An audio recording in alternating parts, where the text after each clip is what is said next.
આપણો અધ્યાત્મ વારસો. સ્વામિનારાયણ ભગવાનની જય, અક્ષર પુરુષોત્તમ મહારાજની જય, ગુણાતીતાન સ્વામી મહારાજની જય, ભગતજી મહારાજની જય, શાસ્ત્રીજી મહારાજની જય, યોગી મહારાજની જય.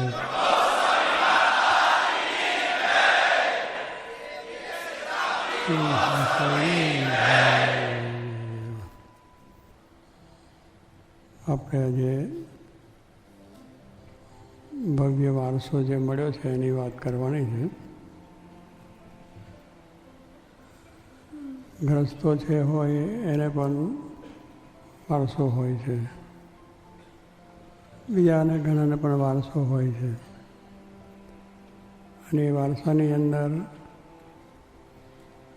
જેને કંઈક સારું એ સમાજ માટે કંઈ બીજા માટે કર્યું હોય એનું થોડુંક આપણે વિશેષ સારું લાગે.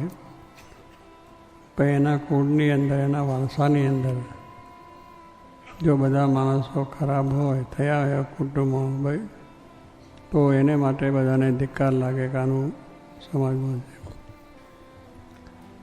પણ આપણો જે આ વારસો છે અત્યારે આપણે જોયો છે, મહારાજથી જોગી મહારાજ સુધીનો વારસો જોયો કે મહારાજના જે આખા જે પ્રસંગો આપણે જોયા હોય તો એમના જીવનની અંદર જીવ માત્રનું કલ્યાણ કેમ થાય, જીવ માત્ર સુખી કેમ થાય અને એ બધાનું કલ્યાણ કેમ થાય, એ જ શુભ ભાવના હતી.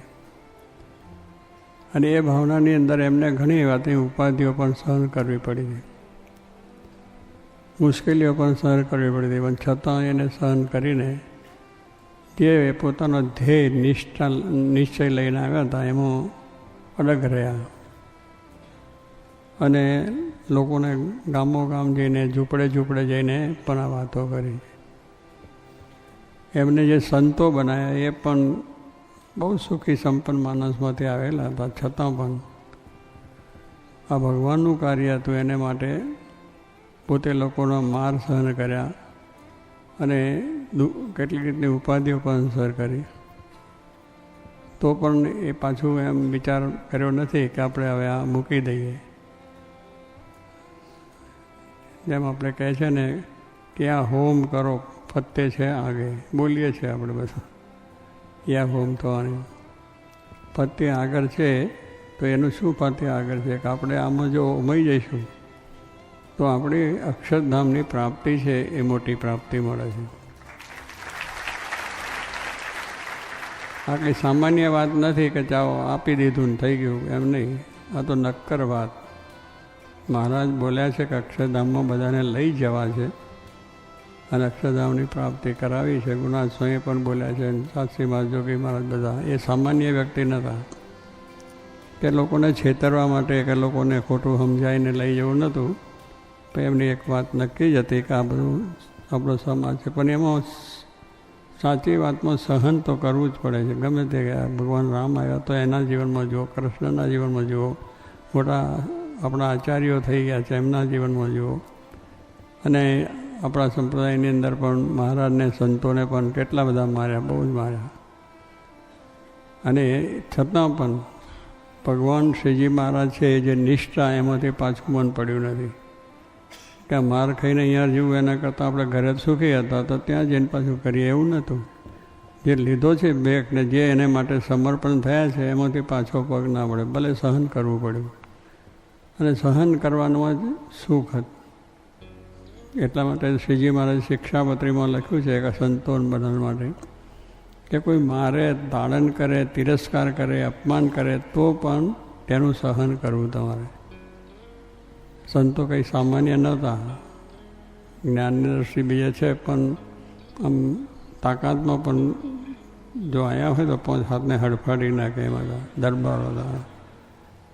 એટલે એ કરી શકે, પણ શ્રીજી મહારાજનો જે શબ્દીવાની જે આજ્ઞા છે એને સમક્ષ રાખી અને જે કંઈ લોકોએ અપમાન, તિરસ્કાર કર્યા તો સહન કર્યા.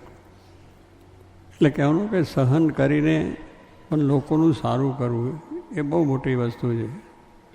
આપણને સહન થાય નહીં, કારણ કે એક સહન કરતો તો એને બરાબર કઈ રીતે ઉથલ પાથલ કરી નાખીએ, એને કઈ રીતે મુશ્કેલી આવે એવું વિચાર જ નહીં, ખોટો વિચાર જ નહીં કરવાનો કે ભાઈ સારું જ કરે. ભલે મારે એનું બોલો. હમણાં જોગીબાના પ્રસંગો આપણે ઈશ્વર સ્વામીએ કહ્યા કે પેલા પત્રિકામાં આગળ જાય જ સમાચાર કે જોગી મહારાજ પધાર્યા છે ને હવે લાભ લેજો એવું કહ્યું.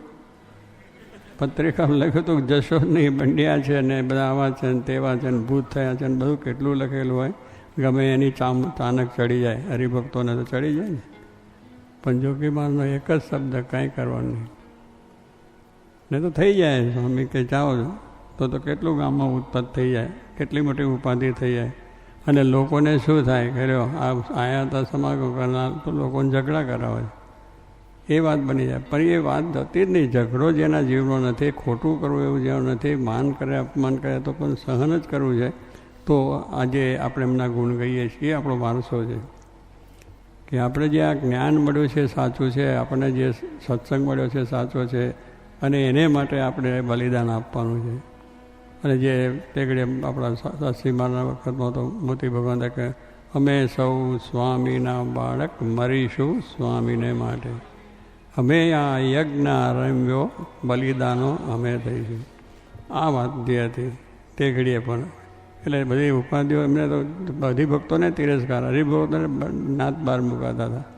પણ એમને બોલતા શું એ ભલે અમે જે છે પણ અમે કોણ? સ્વામીના બાળક, શ્રીજીના પુત્રો છે. અમે સામાન્ય નથી. આપણે એ સમજવાનું છે કે આપણો વારસો એ છે કે જેને આવી સહન કરીને પણ અક્ષર પુરુષોત્તમનું જ્ઞાન એ છડે ચોક કર્યું છે અને આખી દુનિયામાં અત્યારે પ્રસર થયું છે. તો એવી રીતે તેગડે એવા હરિભક્તોમાં પણ આવો જુસ્સો હતો કે અમે સ્વામીના શ્રીજીના બાળક થયા છે, તો એમને આપેલું જે જ્ઞાન છે એની વાત છે, એમાં બલિદાન અમે થઈ. જો યજ્ઞ કરે ને એમાં બલિદાન આપવું પડે છે. યજ્ઞ હોમે એની અંદર તો એ કંઈ બીજાને પકડીને નહીં તમે ઉમાઈ જાઓ. પેલા કે તું ઉમાઈ જા, પણ હું તો પાછો રહ્યો. પાછો નહીં, પહેલાં પોતે ઉમાઈ જાય તો બધા ઉમાય. શાસ્ત્રી મહારાજ, જોગી મહારાજને મોટા સંતો ઉમાઈ ગયા. તો આજે આપણે એમાં છે કે ના ભાઈ એમનું જ્ઞાન, એમની સ્થિતિ, એમનો વિચાર, એમનું જ્ઞાન એ બહુ સુંદર છે. આપણને આજે થયું એનું કારણ શું કે વારસો છે એ આપણે સાચવવાનો છે. એ વારસો જો સાચવીશું તો હજુ આથી 100 વર્ષ છે ને, બધા 100 વર્ષે આથી મોટો સત્સંગ થઈ. હજુ 100 વર્ષનો ઠેલ મારવાનો છે આપણે કંઈ સામાન્ય બેસી રહેવાનું નથી. એમને જે 100 વર્ષનો ઠેલ મારી દીધો છે અને અત્યારે આપણે બધા એ આનંદ પ્રમોદથી જ્ઞાન કરીએ છીએ. તો આપણે એવા જીવન જીવીએ, એવી રીતનું આપણું કાર્ય થાય કે જેથી કરીને આવા પાછા હજારો લાખો થઈ જાય અને 100 વર્ષ સુધીનો ઠેલ વાગી જાય એવું કાર્ય કરવું. મળદા થઈને બે રહેવાનું નથી કે મને કંઈ નહીં થાય. શું ના થાય? મળદું શું બોલે? શું ન થાય એ આપણી વસ્તુ છે કે આપણે કોના છે? પુત્રો શ્રીજીના છે, શાસ્ત્રી મહારાજ જોગીબાના પુત્રો. વારસો આપણો એ છે કે એ વારસો આપણને એવું આપ્યું છે કે જેથી તમારે પણ કોઈ જાતનો વાંધો ના આવે અને બીજાને પણ વાત છે. મારે કહે છે આપણે જે વાત મળી છે સાચી વાત, ખોટી વાતનો પ્રચાર તો કરવાનો જ નથી. ખોટી વાત આપણે કરવી પણ નથી. કોઈને બનાવવું નથી, કોઈને છેતરવા નથી, કોઈને કંઈ કરવું નથી કે ખટપટ કરીને કંઈ આપણે બીજો લાભ લેવો નથી કે આપણે મહત્તા મેળવી નથી કે મેં આ કર્યું ને મારાથી થયું ને હું જ આ કરી શકું, એવું કશું ભાવ જ નહીં. આપણે તો બધા દાસ થઈને જ, સેવક થઈને જ આપણે કામ કરવાનું છે. તો આપણો એમને કર્યું છે, આપણે જે ગુરુઓ થયા એમને આ બધું જ કર્યું છે કે એમને બધી તાકાત હતી, શક્તિ હતી, સમર્થ પણ હતા, પણ છતાં કોઈને કંઈ દુઃખ થાય એવું કર્યું જ નથી. દાંત જોડીને બસ આપણે અને બધા રીતે કર્યું. એમના કેટલાક પ્રસંગોની અંદર પણ આપણે એટલા બ્રહ્માનંદ સ્વામી જેવા જબરજસ્ત, જેને વડતાલનું મંદિર કર્યું. ભગવાને શ્રીજી મહારાજે 35 રૂપિયા આપીને વડતાલનું મંદિર કરવા મોકલ્યા. તેગડે 35 રૂપિયા એટલે ઘણું થાય, પણ 35 રૂપિયાનું શું મંદિર થાય? અત્યારે તો તમારે 40 મિલિયન, 50 મિલિયન, 60 મિલિયનની વાતો કરો છો. તેગડે 35 રૂપિયાની અંદર વડતાલનું મંદિર કરવું, કેટલાનું માન અપમાન સહન કરીને અને બધે એ પ્રમાણે વાત કરી. અને એ મંદિર થઈ ગયા પછી જાહોર જલાલી થઈ, હરિભક્તો આવતા બીજું થયું. અને પછી શ્રીજી મહારાજે ને બ્રહ્માનંદ સ્વામી તો બહુ કવિ હતા એટલે લોકો એમની પાસે આવે, ડાયરા જામે, હરિભક્તો પછી બીજા ત્રીજા બેસે એટલે સહેજે સ્વાભાવિક જીવનો ઈર્ષાળુ સ્વભાવ છે ને કે કોઈ સાગર વધતો હોય તો વધવો નહીં એમ થઈ જાય. એટલે થોડા એવા ઈર્ષાળુ એમને કહ્યું કે આ બ્રહ્માંડ તો મંદિર વેચાવશે, એટલે એને કર્યું છે ને એને વેચવાનો છે હોય, પણ પેલી જેની કુબુદ્ધિ છે એને એ હુજે છે, એવો પ્રચાર કર્યો. એટલે એ પ્રચાર એવો કર્યો અને બધાને કહેવા માંડ્યા શ્રીજીમાં તો સાક્ષાત ભગવાન હતા, એને એવું કંઈ એવું નહીં કે ભાઈ આને આ કરવું છે. પણ જરાય કોઈ આપણે સંત માટેનું જરા હોય તો પછી એમને મહારાજે કહ્યું, એને સાંભળીને તો મહારાજે ત્યાં ગયા અને વડતાલનું મંદિર જો રાજી થયા, આશીર્વાદ આપ્યા, બધું થયું. પછી કે બ્રહ્માનંદ સ્વામી કે તો પ્રતિષ્ઠા તો સારી જામી ગઈ હતી એમની, અને એમને થકી જ મંદિર થયું હતું, બધું વ્યવસ્થા પણ સારી થઈ ગઈ હતી. એટલે એમને તો બીજું છે, પણ છતાંય દરેકને થાય કે આવા મંદિર થયું છે તો આપણે શાંતિથી અહીંયા રહીએ અને આપણે સારું કાર્ય થશે. પણ બ્રહ્માંડ સ્વામીને મહારાજ કહ્યું, બ્રહ્માંડ સ્વામી તમારા જેવા શેખ તો મારી સાથે હોય તો સારું, આવું તમે કાવ્ય રચો અને કાન કરો, બીજું કરો ને તેમ કરો છો તો સારું કહે. પણ ઉપડ્યા તરત મહારાજે કહ્યું, જરાય વિચાર કર્યા સિવાય આપણે એ છે, આપણે તો અહીં કર્યું હોય તો મેં આ કર્યું છે, હવે મને શું કા કાઢ્યો, મને શું કામ કર્યો. આ તો ગ્રસ્ત અને સંતોની બેયની વાત કરું છું આપને. એવું બધું આપણને થઈ જાય. હરિભક્તો એ પણ કેટલાને એ થયું છે, તો પણ મહારાજની આજ્ઞા એટલે કંઈ જ ના બોલ્યા. તો આવું જેને કાર્ય કર્યું છે એ માણસને તો આપણે કેટલી રીતે જાય, પણ મહારાજની એક સહેજ આજ્ઞા થઈ એટલે મૂકી જ દેવાનું, બીજું કહીશું જ નહીં. એને માટે કંઈ વિચાર જ કરવાનો નહીં. ત્યારે આ જ બધાએ આવી રીતનું છે. નિર્ગુણ સ્વામી આપણા તમે જુઓ, શાસ્ત્રીમાના વખતમાં ભણેલા હતા અને કલાભવનની અંદર મેટ્રિક સુધી ભણેલા હતા. અને એમની શક્તિ, એમને જે કાર્ય શાસ્ત્રી મહારાજ પોતે કહેતા કે આ જો નિર્ગુણદાસ છે ને આપણે આ સ્થાપી સમુદાયનો 14 આની એમની મહેનત છે. હું તો કે આ બેસી રહેવું કરું છું, એ આ શાસ્ત્રી મહારાજ કહેતા 14 આની. પણ નિર્ગુણદાસ સ્વામીને આ એક ધોતિયું જોતું હોય તો એ શાસ્ત્રી મહારાજ કહે છે પેલું ઠીંગરું મારીને પહેરો. આ તૂટી ગયું હોય ને પેલું શું કહેવાય ને, દાંડિયું કરો. દાંડિયું એટલે આ બાજુ તૂટી ગયો ને એ વચ્ચેથી ફાડી પાછા હાંધી અને પછી એ પહેરો. હવે નિર્ગુણદાસ જેવા 14 આની જેને શાસ્ત્રી મહારાજ માન આપે છે એને શાસ્ત્રી મહારાજ પાછા આ કહે. પણ નિર્ગુણદાસ જરાય શંકા નહીં, બહુ સારું લ્યો. શાસ્ત્રી મહારાજે દાંડિયું પહેરતા હતા આમ ફાડીને. અત્યારે તો આપણે બધું છે એટલે એમ કહેવાનું નથી, પણ મોડ્યુલ નથી કરવું પણ ચાલે. એટલે એવી રીતનું જે શક્તિવાળા એની વાત છે. તો એને પણ કહ્યું કે આમ કરો. ધોતિયું લેવું હોય તો ત્યાં કોઠારમાં ગયા નિર્ગુણ સ્વામી.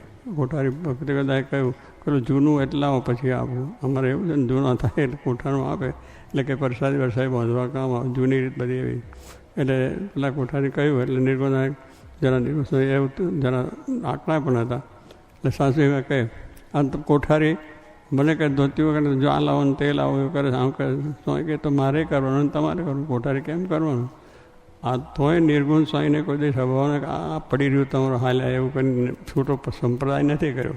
બ્રહ્માનંદેશ્વર સંપ્રદાય એટલે જુદા ચોકા કરવાની જરૂર નથી. આપણે તો આની અંદર ઉમૈયા છે એટલે ઉમૈયા જ ગમે તે થાય તો પણ સત્સંગની અંદર સારું થાય, સારી રીતે આપણે આપણું કામ કરી શકીએ. અને આપણું જે જ્ઞાન સાચું, સંત સાચા, બધા સાચા છે. આપણા સ્વભાવ છે મૂકવાના છે.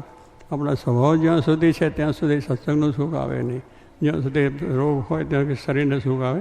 કેન્સર થયું તો કેન્સર થયું એટલે પછી સુખ આવે જ નહીં કોઈ દાડો તમને.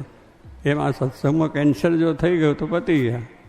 એને કરવા જ આવ્યા નથી. આપણે આવ્યા છે દરેકના સારા ગુણ ગ્રાહક, દરેકની અંદરથી સારી વસ્તુ છે લેવાની. અને એ વસ્તુની અંદર જેટલું આપણે કરીશું એટલું બળ વધશે, એટલું આપણો સત્સંગ વધશે, એટલું આપણી વસ્તુ છે. દરેક માણસને આપણે સમજીને કરીએ તો થઈ. એટલે વારસો છે એ લેવાનો છે. સારો છે વારસો કે ગુણ ગ્રાહક દ્રષ્ટિ છે, ધર્મ છે, જ્ઞાન છે, વૈરાગ છે, ભક્તિ છે, એકબીજાના પ્રત્યેનો મહિમા છે, એકબીજાના પ્રત્યેનો એ છે. આપણને કોઈ ગમે તે અડચણ આવે, મુશ્કેલી આવે કે તો પણ એનો ગુણ લઈ અને આ સત્સંગની સેવા છે એની અંદર કેમ સારું થાય, કેમ સંપ વધે, કેમ એકતા વધે, કેમ એક રુચિ થાય, એ આ બધાએ કર્યું છે. આ બધા એ જ કર્યું છે. કોઈ વસ્તુની અંદર આગળ કર્યું નથી. જેમ કહેવાનું શું છે કે શાસ્ત્રી મહારાજને પણ કેટલું સહન કરવું પડ્યું છે. વડતાલથી નીકળ્યા પછી ગામો ગામ માણસો મારવા ફરે, ઊંટ લઈને જાય અને ત્યાં સ્વામીને એમ કે સમાજ કર્યો. પણ તેમાં પણ સ્વામીને ડગમગાટ થયો નથી અને વડતાલનો કોઈ દિવસ આવું લીધો નથી. કોઈ ખરાબ બોલ્યા પણ નથી. કોઈ ખરાબ બોલે તો કહી દે બેસી જા, મહારાજનું સ્થાન છે, મહારાજ જે બનાવ્યા છે બહાર સાધુ છે, કોઈનો સાધુનો નહીં, આચાર્યનો નહીં, હરિભક્તો નહીં, કંઈ ના. આપણે માટે ગમે એટલું બોલે પણ આપણે તો કામ સેવા કરવી છે. એ બધું કર્યું છે એમને શાસ્ત્રી મહારાજ. કેસ પણ કોઈ દાડો નકરે આટલું બધું લખે. આખી દિવાલો ચિતરેલી હતી વડતાલની અંદર, જે બહાર દિવાલો હોય ને છાપામાં છાપે. છાપા તો છાપતા હતા, ભરી ભરીને છાપો. બંડિયા છે, નાવા છે, કોઈ જવું નહીં, એના દર્શન કરવું, ફરવું નહીં, આવી બધી વાતો ચાલતી હતી. આપણે ઉકળી જઈએ. પણ આ તો એટલું કરું કે બરફની પાટો પાટ, જરાય બીજો ઉગ્રતા નહીં, તિરસ્કાર નહીં કે જાઓ તારે આમ કરી નાખો. એ શું કરતો હતો એવું કદાય નહીં. અમે બધું એ કર્યું. તો એની અંદર એના માટે કેસ કરવો, હમણાં જોગીમાની વાત કરી ને કેસ કરવાની બીજી, પણ કોઈ દાડો વિચાર જ નહીં, કેસની વાત જ ના કરી. આપણે શું લઈ ગયા, આપણું લઈશું ગયા એમાં?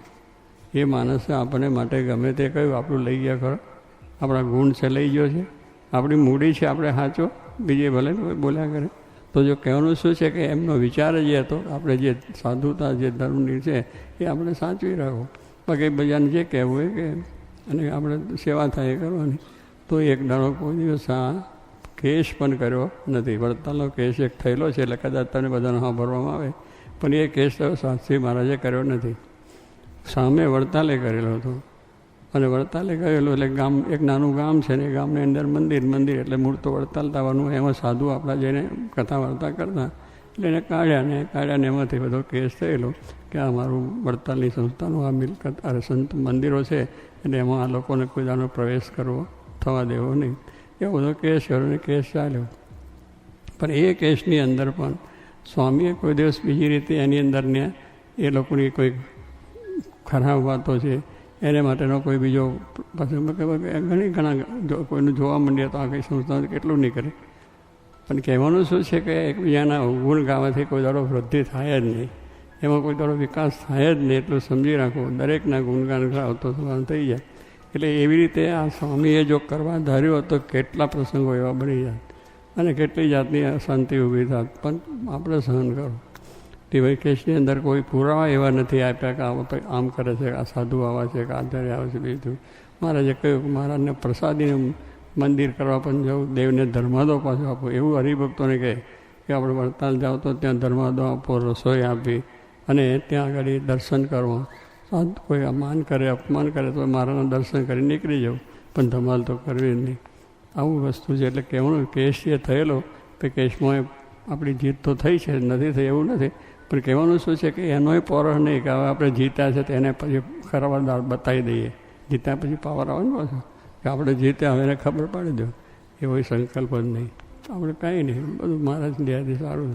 એટલે આવી જે આપણી જે બધી વારસાની વાતો કરીએ છીએ, પણ એ વારસો આપણે કેમ સાચવવો?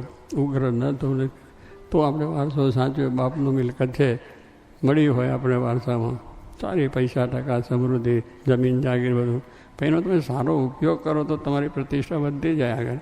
કે ભાઈ આ તો સારા કુળ છે, એનું કુળ તો બહુ સારું કહેવાય, આનું કુળ સારું કહેવાય. કે પેલું કહે છે ને કે આ કુળનો માણસ છે એટલે એને આ બધું જોવાય તો આપણે કુળનો કે એવા કુળ હોય કે જેનો વખાણ થાય, કે એના વડવાઓથી એવું કાર્ય કર્યું હોય.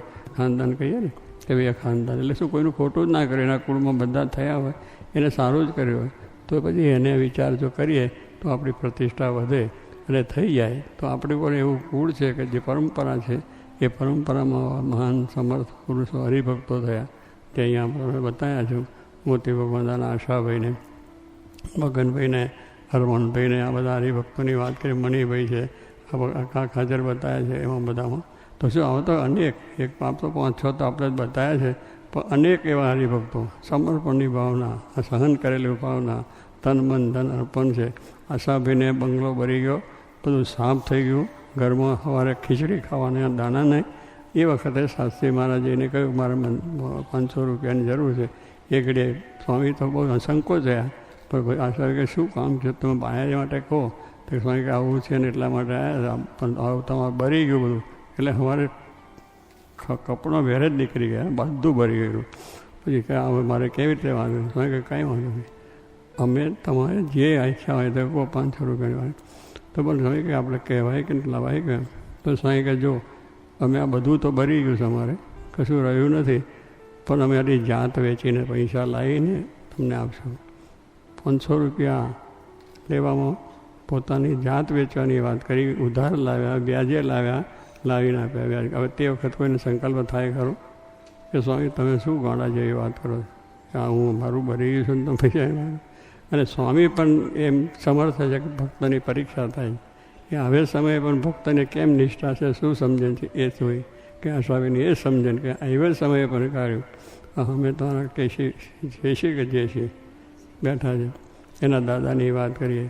એમને પણ ત્યાં આગળ શાસ્ત્રીમાને એક વખત ત્યાં જરૂર પૈસા હતી નહીં, નગાસ એમનું ગામ છે અને બહુ સમર્થ હતા, પિતાશ્રી ગામમાં આગળ હતા. પણ અને હા ભૂદર બાપા એમનું નામ છે ને એમના દીકરા રાવજીભાઈ ને ચતુર્વેના વંશમાં આવ્યા.